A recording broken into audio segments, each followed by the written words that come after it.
Alright, so we've hit the point in the timeline where everybody, or at least a lot of people, are talking about tier 4, and I couldn't be happier. Well, unless we actually got it. Now, Lost Ark is no stranger to resets. We've had soft and hard resets. So an example of a soft reset would be 1490 in Braille gear. So what makes it a soft reset is when you get the Braille gear and you transfer over to it, your honing level goes down, but your item level goes up. And then additionally, besides shards, all your honing materials change. You have new Guardian Stones, new Destruction Stones, new Leap Stones, and new Fusion material. And with all this, you're still doing all the same content. You just have a little bit more power to it, and your honing rates change, and they're a little better because you jump down in honing level. Now, transitioning to tier 3, that's a hard reset.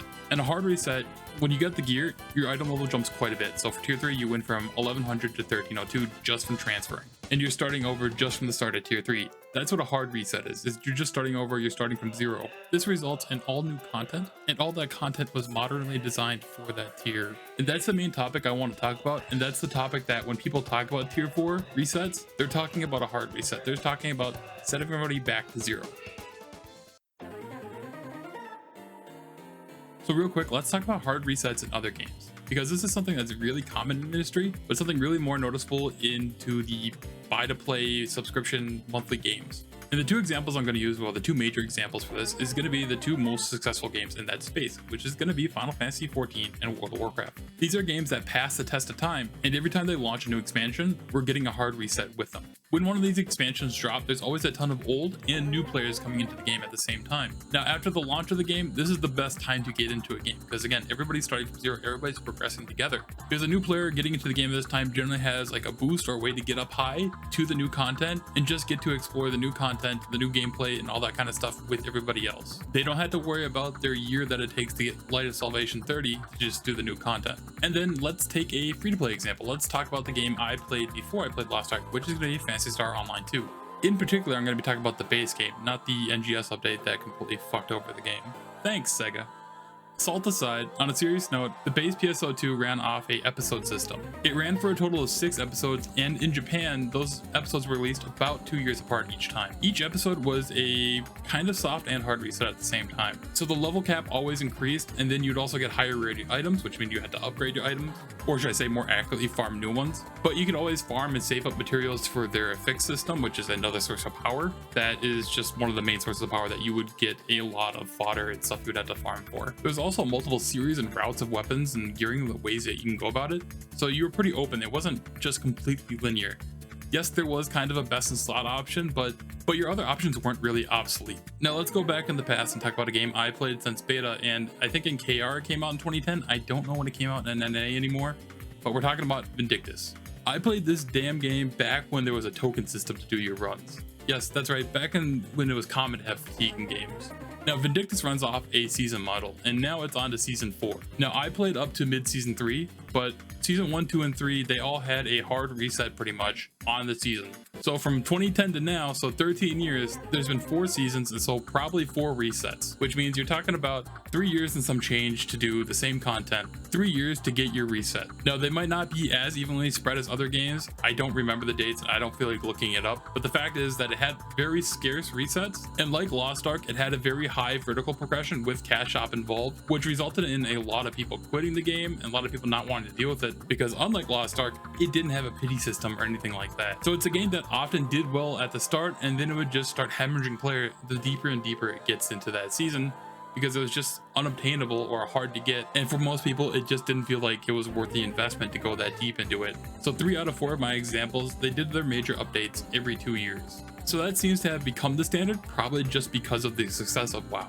Well, one of the major downfalls of Vindictus, I think, was the fact that it didn't have much for resets and stuff like that. Obviously, the monetization in the game is probably the biggest problem, but what else can you expect out of Nexon? I mean, we all know, and if you don't know, feel lucky. Like, for fun, here's a quick example of how shitty Nexon has been in the past. So they had a tower defense kind of like mode where you do things at snowmen for their Christmas or winter or whatever kind of seasonal event. In KR, it was a free entry thing. Here in NA, you actually had to pay for your entry. Now, granted, this is like 10 years ago, so maybe my memory is a little wrong, but to my knowledge, I remember being really pissed off that I had to pay to do my seasonal event.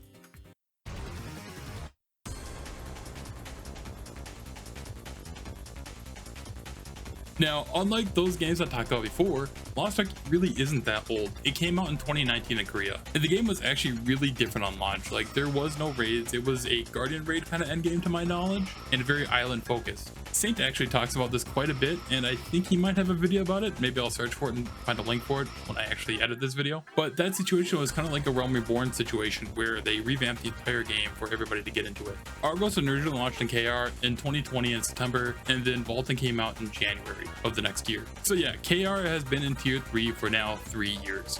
So now actually on to Lost Ark's tier 3. Overall, my opinion and many others' opinion is that the honing is just too high, the ceiling is too high. At endgame, we're at the point where one hone is going to get you a little bit over one item level. On top of that, we have multiple other progression systems. You know, I talked about this in my last video about system bloat and how we have so many of them and how they are attributing to gatekeeping. And something I didn't mention in that video is I don't think all those systems are bad. I think some of them are pretty good in a sense that ones that can change how you play. Your relic set, your gems, certain card sets, even what engravings you take, these all alter your gameplay style and what you do. I think those are interesting. Well, I think things like quality, for example, they don't really add anything besides just more damage. That's kind of like a dud system to me.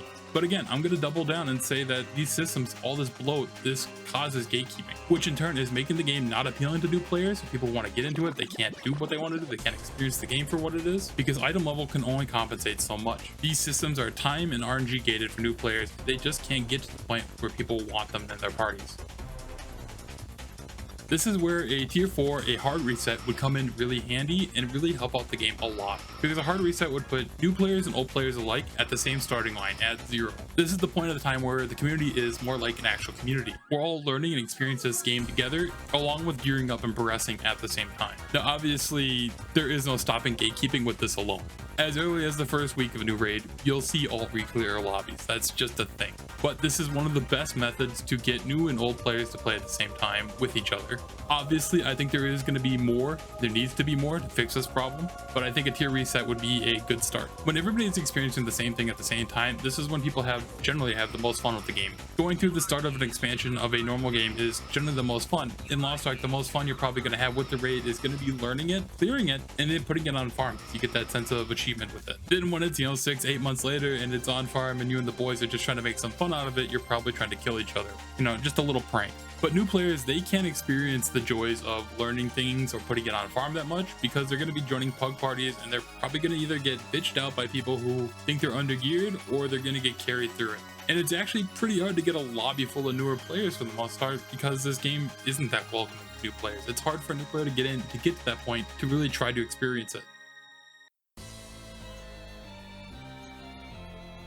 And I think on the topic of raids, I think tier 4 would be a good way to start resetting the difficulty raids. This is a common practice within the industry, within other MMOs. Because going from Vulcan to Vicus to Brel and all that kind of stuff, they add complexities, they add white mechanics, they add all this kind of stuff to one up the last raid in difficulty. I guess the only exception would be post Brel because they keep nerfing Brel and keep apologizing for over-tuning.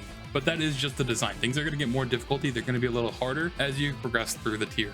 Now, I do want to give credit where credit is due. So they use the 4-man raids, the 4-man dungeons, I should say, as kind of a break from the main raids, and they do drop the difficulty down a little bit for those. So they do kind of stray away from the constant difficulty go up, just with little breaks between of difficulty to go down a little bit because it's not a Legion raid. But again, I think people think Akan is a little easier than Brel because Brel was just too much, which resulted in the various and multiple nerfs to Brel before we even got it in NA. But when an expansion comes out, or say tier 4 in Lost Ark, that gives them the opportunity to reset the difficulty and go with something a little more simpler, something that would be fun for newer players and older players too. And then from there, they can rebuild up in the difficulty without really having to worry about all of tier 3 and trying to up from there. Because again, talking about Vulcan, people love Vulcan, and it's not because of difficulty, it's just because it's a good and fun fight for a lot of people. Meanwhile with Brel, it was their goal to make it more difficult, and it turned out to be a not so fun raid for people, and something people didn't want to do every week. At this point, I barely go past gate 2 because I just don't want to spend the time on it for the gains I get out of gold.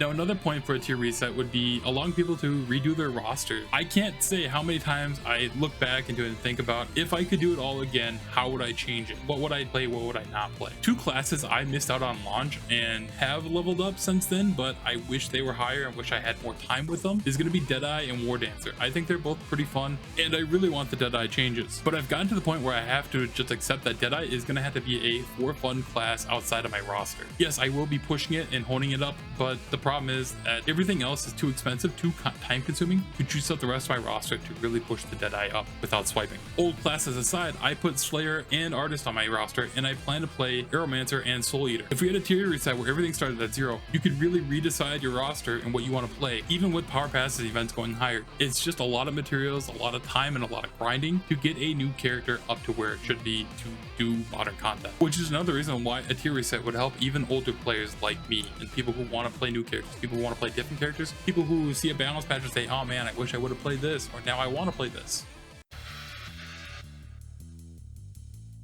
So now I've talked about a lot of the good things that it would bring, but let's talk about some difficulties and some problems that I could see happening with the tier reset. The first major one is going to be content. When LOA hit, a lot of people in KR were upset that they had to wait all the way till December, or September I should say, to get their new content. There's a lot of people over there who just don't have much to do in the game. They've actually gotten and done all the other things, have their characters honed up, and they're ready to go. With a tier reset and a tier 4, yes, they had to rehone and kind of set up again from there, but they're only going to have one raid to really do. Sure, they could do tier 3 stuff for fun, but it's probably not going to give them much gold or anything. So we'd be down to one major raid to do a week on new characters, and then you would have to wait for it to go up to 2 to 3 as they progress through the tier. Additionally, tier 4 isn't like a universal fix for all these problems. Tier 4 would be a fresh start to go along with other changes to help fix some of the major problems with the game. And just like tier 3, tier 4 can't last this long again. It can't last forever, because then we're going to be in the same situation of needing a reset for tier 5. So it would require a complete restructure in their way of thinking of how they plan ahead for Lost Ark for the future content. If they were to go with the standard 2-year that we see in other games, systems like cards would have to be readjusted. And even as cards are right now, I do wish they were adjusted, but for the 2-year system, for example, it takes about a year to get LOS 30. Year and even more, because I have a friend who's been playing at launch and he still doesn't have LOS 30. Overall, cards would need a increase in drop rate or a decrease in how many you need to awaken, and just changes the overall system, which with or without tier 4, I do think this needs to be happened. I think the card system is really awful. I think what it can bring is cool, but the design of it, not that great. Now, I think it's Zeals that has mentioned in the past that in a KR or a Russian interview, I think it actually was, that they did talk about a tier 4 potentially, and they talked about it kind of like they would be more of a soft reset, or a mixture between hard and soft. And that really does worry me, and it also makes me think that, it makes me and a lot of people think that this is probably a financial choice. Because I'm willing to bet that Zeals is kind of the minority on Esther 8 players who want to reset. There's just going to be a lot of people who have everything that they want, everything they need, and they don't really care about the game as a whole. They just want to have their fun, which that's up to them. That's how they want to play, and that's how they feel. That's what it is. And of course, if there's a reset and they decide to quit, they're losing a lot of whales. So I think they're kind of worried about how to go about it. But as much as I love these raids, I don't want to do them forever. I would like to see new content. And well, I still don't do Vaulton forever. Actually, I enjoy going back to it now that I've taken time away from it. And I just think overall, there needs to be a time to move on. I think even if we are phasing out raids by time, I think just a whole new tier just would be good. Because the more the average player gets higher in the same tier, the less likely there is going to be people in the lower level stuff. Because again, we're not bringing in that many new players. So Vaulton is just getting less and less populated because there's less reason to run it. But if we get tier 4 power passes and easy honing through tier 3, people are going to go through that quickly and get to the same point on tier 4, the first whatever raid or dungeon that we do. So here we are at the end, and I will say that yes, I do think that a tier 4, a hard reset would be very good for community and Lost Ark as a whole. But as you may know, Goldriver had that stream in KR about a lot of different things, and one of the topics was gatekeeping in LS 18. He wants to make cards easier to get. And he explained the reason to doing that is because people have paid for cards and he doesn't want to make it feel like they wasted their money, I guess. Which goes on to confirm my prior thoughts in the video is doing a tier 4 reset might jeopardize the people who are heavily financially invested into the game and they're just too scared to take that risk. So that's what worries me. I still personally believe that progression should be easier for people so they actually enjoy the game and just want to be willing to spend money on cosmetics, wallpapers, and all that kind of stuff, as opposed to giving people this feeling that they need to swipe to hone, swipe to keep up. So the final is that I don't agree with their way of approaching things. I still think a tier 4 would be best, but only time will tell. if their options and what they're doing is right and it's in a good direction. That being said, with them having Goldriver talk to us, having them address things, the communication is good, and I hope they keep that direction even when they do replace him. And I think that's actually it this time, so thanks for watching and I'll catch you next time.